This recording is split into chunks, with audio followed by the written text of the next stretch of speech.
Hello and welcome. My name is Bana. Today I'm going to talk about misunderstanding non-duality, and if you have been connected with non-dual teachings or you consider yourself to be oriented around non-dual spirituality, this might be a helpful video to look at. Non-duality is something that is spreading like wildfire, and a lot of this has to do with the immense popularity of Western Neo-Advaita teachers, many of whom are really brilliant teachers. They have a lot of great wisdom to offer. But unfortunately, the human mind has a tendency to kind of co-opt spiritual teachings and interpret it in ways that are of service to the ego, and also ways which can be quite misleading for other human beings as well. So when we come into contact with Neo-Advaita traditions, we often hear indicators like you're already there. Simply turn your awareness upon your awareness, which is one that I enjoy using. It's a helpful pointer. That there's nothing to do, there's nowhere to go, practices are not necessary. And to a degree, there's a lot of truth in this, that there is a way in which we can simply be in our beingness in order to access self-realization. And many of the folks who have kind of passed through some of these traditions and are now offering their own teachings on the internet have had a recognition experience through these. They are actually practices. Self-inquiry is a practice as much as we see it as like the non-practice practice. So they might come in contact with one of these teachers or some of the teachings over the internet. They follow these pointers, and they have an experience of opening, of recognition of their own awareness, and then an understanding that normal state of being human, of consciousness, is who they really are. And they experience this maybe on an individual level or on a more collective level. There's a lot of layers that this can be experienced on. And then they go, oh, well, that's it. I'm done.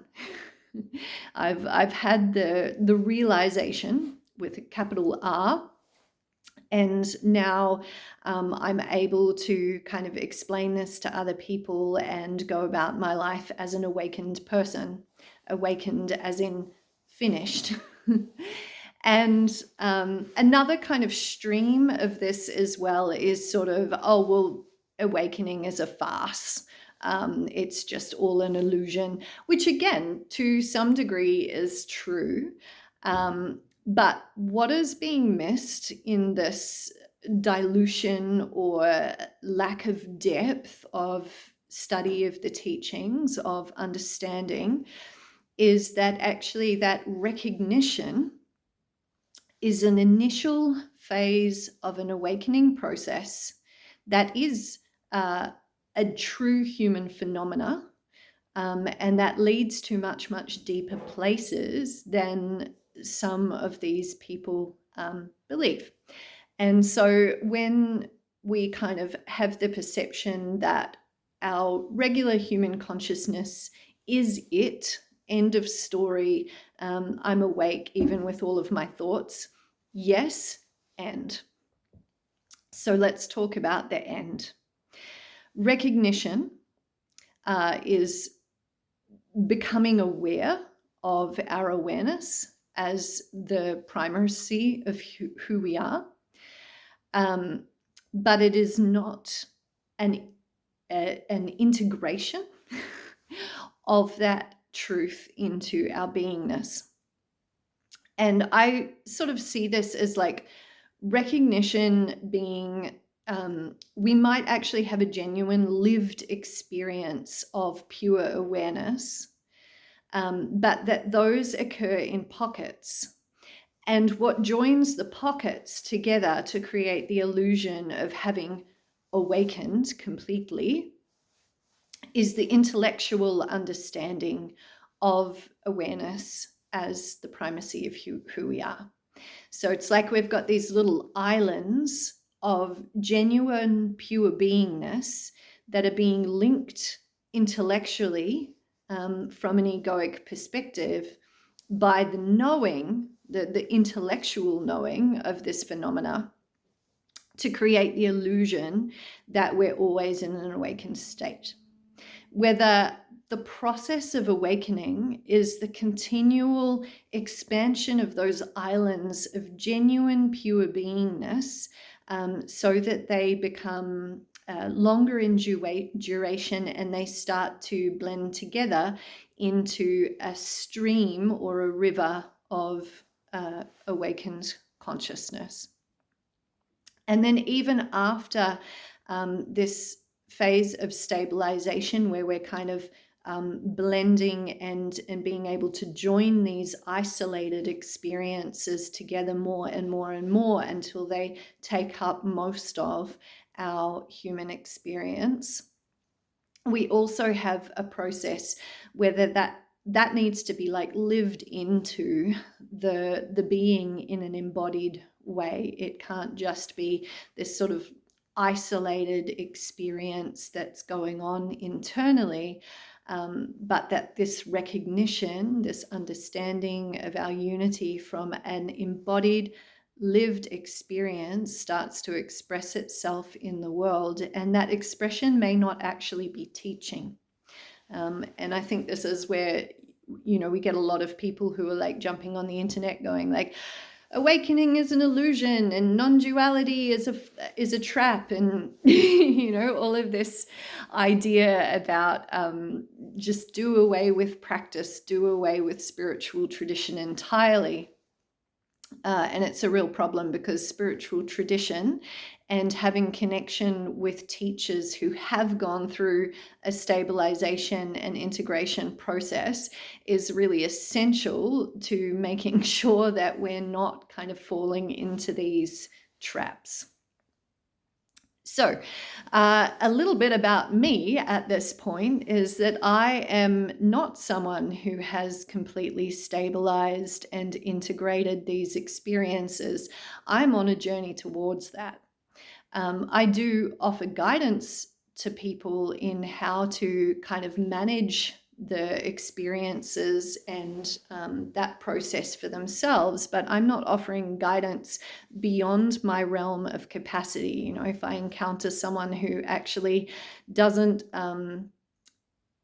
need my level of guidance, I'm going to pass them on to someone who is much more experienced than I am, and has a deeper understanding and a deeper lived embodiment of this phenomena. So yes, we can say to a degree that there is an illusory capacity behind practice, behind teaching, behind non-duality, and that it's all a farce, and that human consciousness is simply already awakened. We can say that, but it is only true in part. And the other part of that is that actually to fully realize that truth and to live it and to bring it into your being in a holistic way does require work. It does require a constant attentiveness to awareness. And often it really does require having good teachers, good guidance, and being a part of a spiritual tradition which has techniques towards stabilizing these pockets of recognition into a single stream of awareness. And that single stream of awareness has a great deal more clarity than the regularly functioning human mind does. So it is able to see reality with a lot less illusion and to respond to that reality from a deeply compassionate space. The other way in which these teachings kind of get misunderstood and co-opted is quite often when we have those initial recognition states. We do not have an accompanying lived experience of unity with all things. We're experiencing that recognition of awareness as who we are in an individualized way. Even if we have a conceptual understanding of unity, which again, our intellect and our ego is very adept at overlaying the lived experiences themselves with these kind of conceptualizations of unity, giving us the illusion that we are fully awakened, fully enlightened, we understand everything. Because understanding is not being.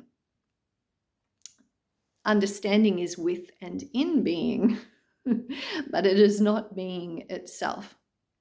So if you've been watching a lot of the videos on non-duality, that's like non-duality teaching is like not that useful because you're already awakened and you don't need to do anything. Or even if you've been listening to the non-duality teachings themselves and you're maybe misunderstanding the pointer of like you are already it.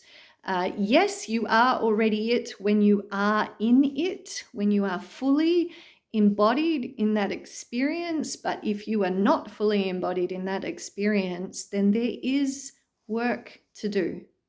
And that work is honorable and lovely, and it doesn't mean that there is anything wrong with you. If there is techniques that you need to use in order to stabilize your awareness, your teachers don't necessarily have any kind of magical ability that you do not have, but they usually have years and years and years and years of practice discerning what is a true recognition and then extending those recognition states into a fluid stream of awareness and then integrating that into their lives.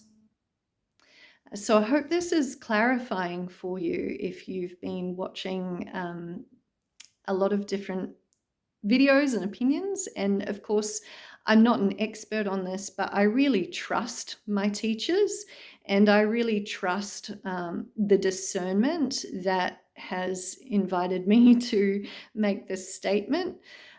So I hope you find some benefit in it, and I hope that you continue to work towards greater clarity, in intensifying your clarity, intensifying your awareness. Even if you believe that you are already there, there are greater depths to move towards. So don't feel as if stopping where you are is an acknowledgement of true realization. It is possible to move to greater depth.